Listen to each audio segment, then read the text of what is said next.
Добро пожаловать в Нидерланды. Это маленькая страна на берегу Северного моря, но устроена она так, что с первого взгляда кажется почти невозможной. Значительная часть ее территории лежит ниже уровня моря. Еще большая часть находится в зоне, где без дамб, насосов, каналов и шлюзов вода давно стала бы хозяйкой. Для большинства стран море – это граница.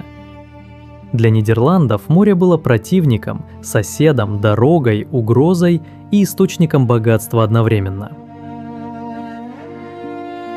Здесь нельзя было просто жить рядом с водой, здесь надо было каждый день договариваться с ней, откачивать ее, направлять, сдерживать, измерять, строить плотины, поднимать берега, осушать земли и снова начинать сначала, потому что море никогда не сдается окончательно.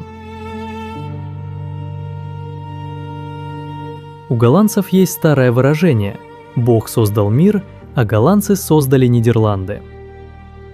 В нем мало скромности, зато много правды, потому что эта страна действительно во многом сделана руками человека. С воздуха Нидерланды похожи на огромную карту, расчерченную линейкой. Поля идут ровными прямоугольниками. Каналы пересекают землю под прямыми углами. Города стоят там, где когда-то была вода. Дороги проходят по бывшему морскому дну. А целые провинции появились только потому, что люди решили, здесь будет суша. Так появились польдеры, участки земли, отвоеванные у воды. Сначала территорию обносили дамбами, потом воду откачивали. Раньше это делали ветряные мельницы. Позже паровые машины, дизельные насосы и электрические станции. Земля высыхала, проседала, становилась пригодной для жизни. На ней строили дома, дороги, фермы и города. Но Нидерланды интересны не только дамбами. Здесь есть деревни без автомобильных дорог. Дома, которые стоят криво и будто танцуют. Гигантские защитные сооружения. Цветочные аукционы размером с город. Мосты, где корабли проходят над машинами. И провинция, которая родилась буквально на месте бывшего моря.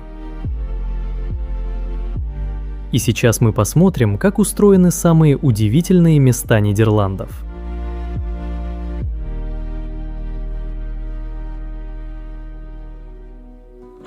Гитхорн – деревня без дорог. Начнем с места, где почти нет привычного шума. Гитхорн – деревня в провинции Оверейсел. Ее часто называют голландской Венецией, но это сравнение не совсем точное. Венеция выросла как богатый торговый город. Гитхорн появился гораздо проще и беднее. В XIII веке сюда пришли люди, которым нужно было топливо. Они начали добывать торф. Торф – это спрессованные остатки болотных растений. Его сушили и использовали для отопления. Для средневековой деревни это был ценный ресурс. Торф вырезали прямо из земли, копали слой за слоем. На месте выработок оставались ямы и канавы. Со временем они заполнились водой. Так вместо обычных улиц здесь появились каналы, озера и узкие водные проходы. Сегодня Гитхорн выглядит почти сказочно. Дома стоят на небольших островках, к ним ведут деревянные мостики. Вместо машин – лодки. Вместо автомобильных пробок – медленное движение по воде. Вдоль каналов растут деревья, цветы, кусты, а крыши многих домов покрыты камышом. В старой части деревни почти нет автомобильных дорог. Машину нужно оставить на парковке, а дальше идти пешком или плыть на лодке. Это сразу меняет ощущение пространства. Нет моторов, нет гудков, нет постоянного городского фона. Слышно воду, шаги по мосткам, птиц и голоса людей, которые разговаривают тише обычного. Гитхорн не был построен как туристическая декорация. Это была обычная деревня, где люди жили среди воды, потому что так сложилась местность. Но именно эта естественность и сделала его знаменитым. Люди начали приезжать сюда за тишиной, за красивыми видами и за ощущением, что жизнь может течь медленнее. Здесь есть своя странность. Для туриста лодка – развлечение. Для местного жителя лодка почти то же самое, что велосипед или машина в другом городе. На ней можно добраться до дома, перевезти покупки, встретить гостей, проплыть к соседям. Гитхорн показывает важную черту Нидерландов. Голландцы не только боролись с водой. Иногда они просто учились жить вместе с ней. Не убирать ее полностью, не прятать в трубы, а делать частью повседневной жизни.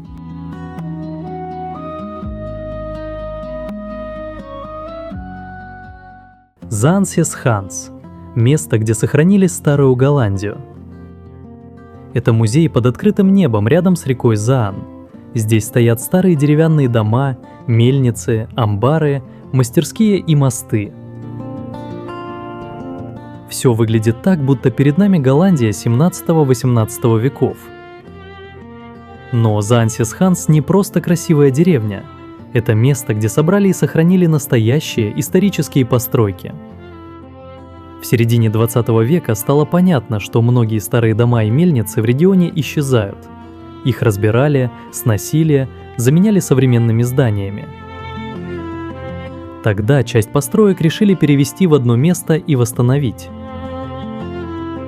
Так появился Заансес-Ханс – живая витрина Старой Голландии. Когда идешь по этой местности, все кажется почти игрушечным. Зеленые деревянные фасады, белые наличники, маленькие мостики, вода, мельница на горизонте. Но за этой красотой стоит большая история. Регион Заанстрек когда-то был одним из важнейших промышленных районов Европы. Здесь работали сотни ветряных мельниц. Они не только мололи зерно. С их помощью пилили древесину, давили масло, перемалывали специи, делали бумагу, горчицу, красители и пигменты. Ветер был источником энергии. До паровых машин именно он приводил в движение большие деревянные механизмы. Мельница могла заменить десятки рабочих рук. Она крутила жернова, поднимала грузы, вращала пилы, перемалывала сырье. По сути, это была ранняя индустриальная зона. Только вместо труб, фабричных корпусов и электрических моторов – деревянные башни с крыльями. Заансес-Ханс важен еще и потому, что он помогает понять, как Нидерланды стали богатой торговой страной. Им нужны были корабли, доски, канаты, краски, продукты, упаковка. Мельницы и мастерские обеспечивали все это. Они были частью огромной системы, которая связывала маленькую страну с мировыми рынками. Сегодня сюда приезжают туристы. Но за открыткой скрывается серьезная мысль. Голландцы рано поняли, что энергия, транспорт, торговля и инженерия вместе дают стране силу.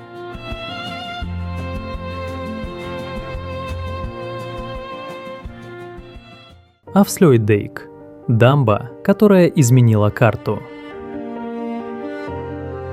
Название для непривычного уха сложное, но смысл простой. Afsluitdijk переводится как «закрывающая дамба», и она действительно закрыла большой морской залив Зёйдерзе от Северного моря.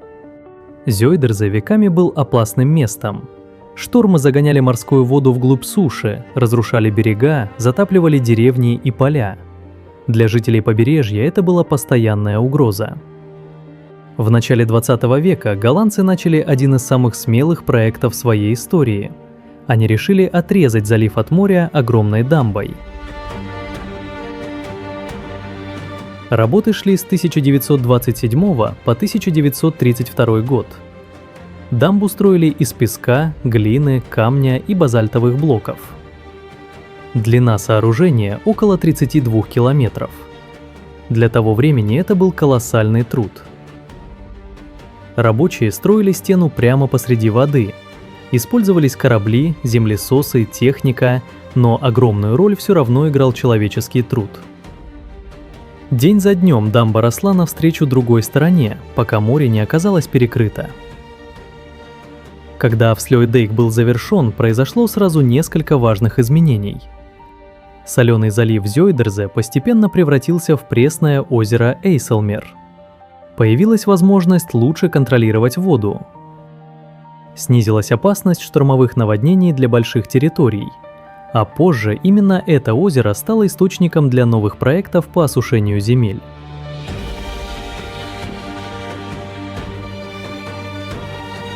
По гребню дамбы проходит автомобильная дорога. Машины едут по полосе суши, а с двух сторон лежит вода. С одной стороны бывший морской залив, с другой – море. Это редкое ощущение.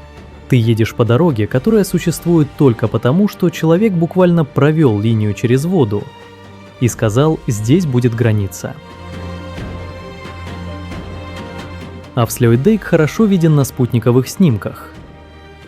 На карте он выглядит как тонкая прямая черта между двумя водными пространствами, но значение этой черты огромное. Она стала началом новой эпохи в истории голландской борьбы с морем. После нее Нидерланды уже не просто защищались от воды, они начали активно перекраивать побережье. Амстердам – город каналов, кривых домов и велосипедов. У этого города один из самых узнаваемых видов в Европе. Каналы, мосты, узкие дома, отражения в воде, велосипеды у перил. И если посмотреть внимательнее, Амстердам оказывается гораздо страннее, чем кажется. Можно заметить, что многие старые здания вдоль каналов стоят криво. Одни наклонены вперед, другие вбок, третьи словно немного повернулись относительно соседей. Из-за этого их часто называют танцующими домами. Причина не в прихоти архитекторов. Амстердам стоит на мягком влажном грунте. Исторический центр строили на сваях. Деревянные столбы вбивали глубоко в землю, чтобы добраться до более плотных слоев. На этих сваях держались дома, склады, церкви и мосты. Но дерево живет долго только при правильных условиях. Если уровень воды меняется, если часть свай начинает гнить, если грунт проседает неравномерно, здание может наклониться. Иногда совсем немного, иногда заметно. Так город постепенно получил свой знаменитый неровный облик. Для туриста это красота и характер. Для инженеров и владельцев домов – постоянная работа по укреплению фундаментов. Еще одна особенность Амстердама – очень узкие фасады. В старые времена ширина дома по улице имела значение для налогов и стоимости участка. Чем шире фасад, тем дороже. Поэтому дома часто строили узкими, но высокими и глубокими. Отсюда и другая деталь – крюки на верхушках фасадов. Лестницы в таких домах крутые и тесные. Занести шкаф, кровать или пианино через дверь почти невозможно. Поэтому мебель поднимали снаружи на веревке и заводили через окно. Эти крюки до сих пор видны на многих домах. А теперь велосипеды. В Амстердаме велосипед не выглядит как спортивный снаряд. Это обычный транспорт. На нем едут на работу, в магазин, в школу, на встречу и на вокзал. Велосипеды здесь повсюду.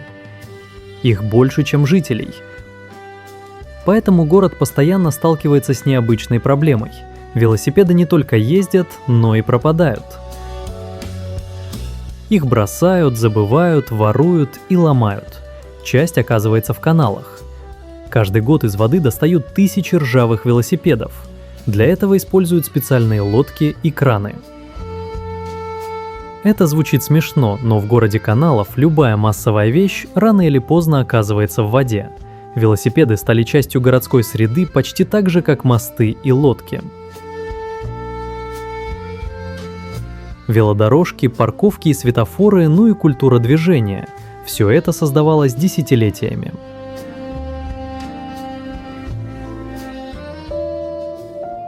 Винкевен – тонкие острова среди воды. Недалеко от Амстердама есть место, которое сверху выглядит очень необычно. Это Винкевенские озера. Если смотреть на них с высоты, видно множество длинных узких полос суши. Они тянутся параллельно друг другу, словно кто-то провел по воде огромной расческой.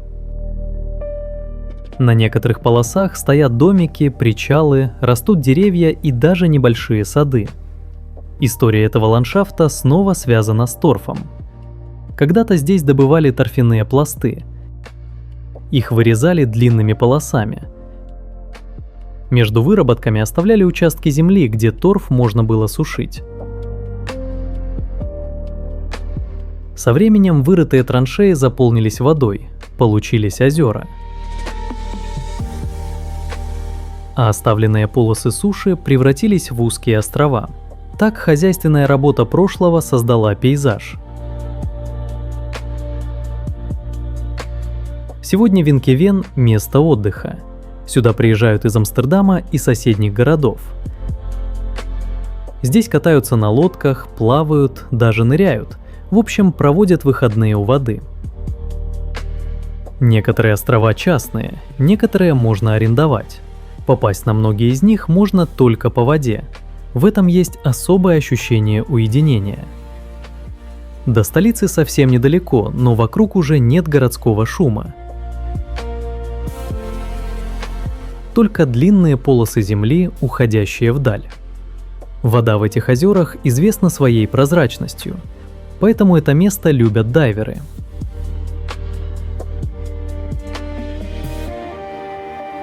Вот так люди сперва изменили ландшафт ради выживания, а потом этот ландшафт стал местом отдыха.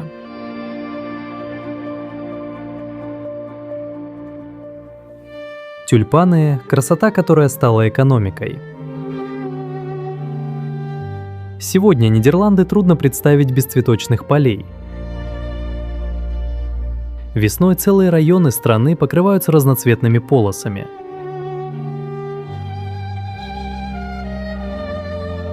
С высоты эти поля похожи на огромные цветные ленты. Но тюльпан не был исконно голландским цветком. Он пришел в Европу с востока, через Османскую империю. В XVI-XVII веках тюльпаны стали редкостью и предметом престижа. Для богатых людей необычный цветок был способом показать вкус, статус и достаток. Особенно ценились редкие сорта с необычной окраской лепестков. Тогда еще не понимали, что часть этих красивых узоров связана с заболеванием растения. Люди видели только результат – цветок, который отличается от всех остальных. Постепенно спрос начал расти. Луковицы покупали, перепродавали и заключали контракты на будущие поставки. Цена редких сортов становилась все выше. В какой-то момент торговля тюльпанами превратилась в азарт. Эту историю называют тюльпаноманией. Часто ее описывают как один из первых известных финансовых пузырей. Смысл пузыря простой. Вещь начинает дорожать не потому, что она действительно настолько полезна, а потому что люди верят, завтра ее можно будет продать еще дороже. В 1637 году рынок резко обвалился. Покупатели перестали соглашаться на прежние цены, контракты потеряли стоимость, и многие участники торговли понесли убытки. Масштабы этой истории иногда преувеличивают, но сама суть важна. Обычная луковица превратилась в символ человеческой жадности, моды и массового увлечения. При этом голландцы не отвернулись от тюльпанов. Наоборот, они сделали из цветов огромную отрасль. Сегодня Нидерланды – один из мировых центров цветочного бизнеса. Здесь выращивают и продают цветы по всему миру. Цветы из Нидерландов могут утром быть на аукционе, а через сутки уже стоять в магазине в другой стране. Один из главных символов этой системы – цветочный аукцион в Алсмере, связанный с Royal Flora Holland. Это гигантский комплекс, где каждый день проходят миллионы цветов и растений. Масштаб там такой, что внутри все работает как отдельный город. Тележки, погрузчики и сложная логистика. Особенность голландского аукциона в том, что цена идет вниз. Сначала на табло появляется высокая сумма, потом она постепенно снижается.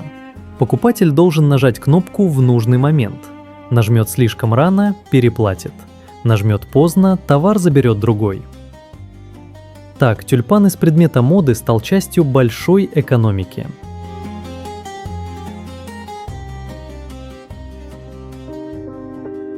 Дельтаверк – защита от моря. Если тюльпаны показывают торговую сторону Нидерландов, то Дельтаверк показывает инженерную. Это огромная система дамб, шлюзов, барьеров и защитных сооружений на юго-западе страны. Ее создали после одной из самых страшных катастроф в истории Нидерландов. В ночь на 1 февраля 1953 года сильный шторм в Северном море совпал с высоким приливом. Вода прорвала дамбы. Огромные территории оказались затоплены. В Нидерландах погибло более 1800 человек. Десятки тысяч домов были повреждены или разрушены. Для страны, которая веками жила рядом с водой, это стало тяжелым ударом. После катастрофы Нидерланды решили, что такого больше никогда не должно повториться. Так начался проект Дельтаверк. Его строили десятилетиями. Задача была сложная, ведь нужно было защитить страну от штормовых нагонов, но при этом не уничтожить экосистему.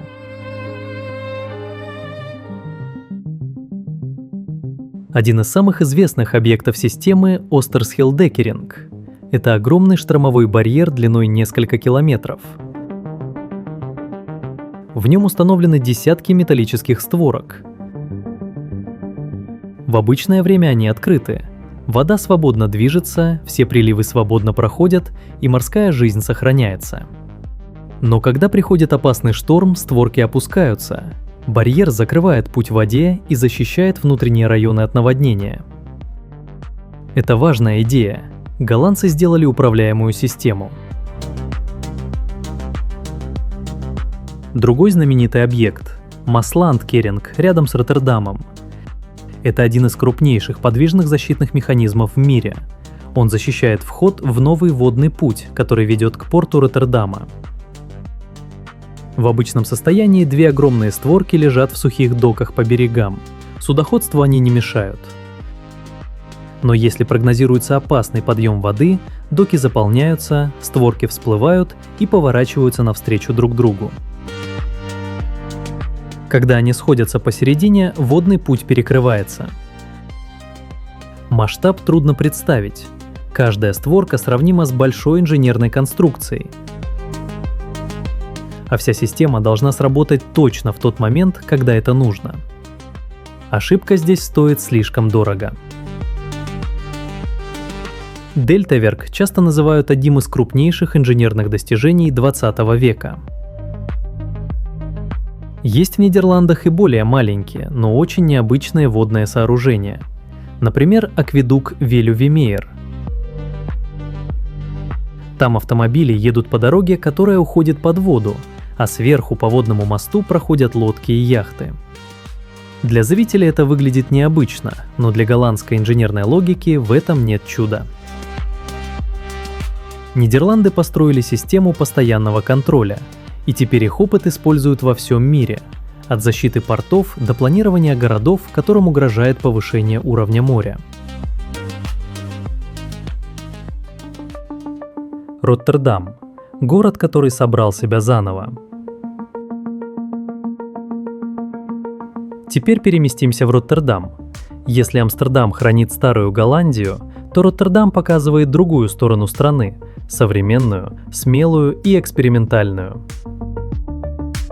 Во время Второй мировой войны центр Роттердама был почти полностью разрушен бомбардировкой.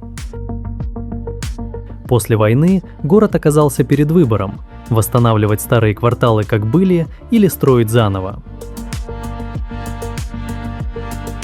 Роттердам выбрал второй путь. Поэтому сегодня он сильно отличается от большинства европейских городов. Здесь меньше старинной тесноты и больше стекла, бетона и необычных форм. Роттердам стал архитектурной лабораторией. Один из самых известных примеров – кубические дома архитектора Пита Блома. Идея выглядит смело даже сегодня. Жилые дома сделаны в форме кубов, наклоненных под углом. Каждый куб стоит на бетонной опоре, а вместе они похожи на бетонный лес.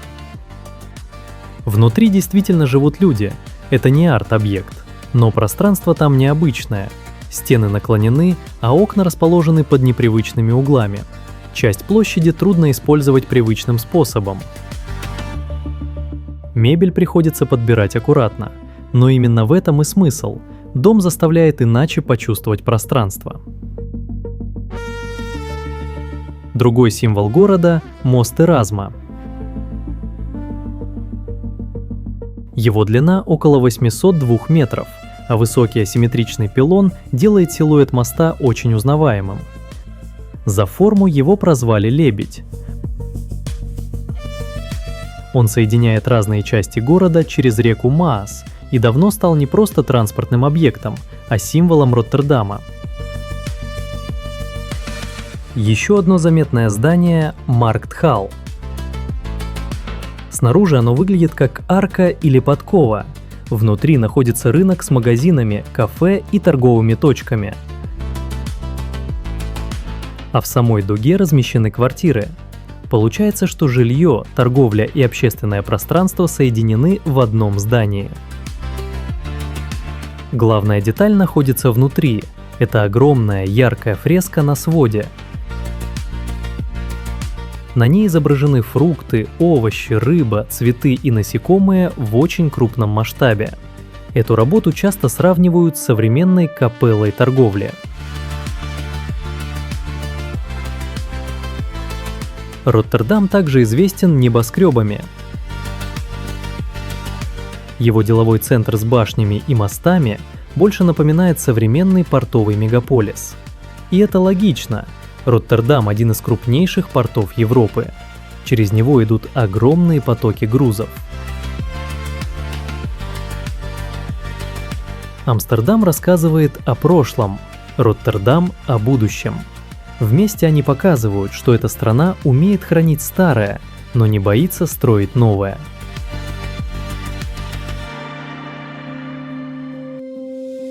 Флеволанд – провинция, появившаяся из воды. Флеволанд – самая молодая провинция Нидерландов. Она появилась там, где когда-то была вода. Это один из самых впечатляющих примеров того, как люди могут изменить карту страны.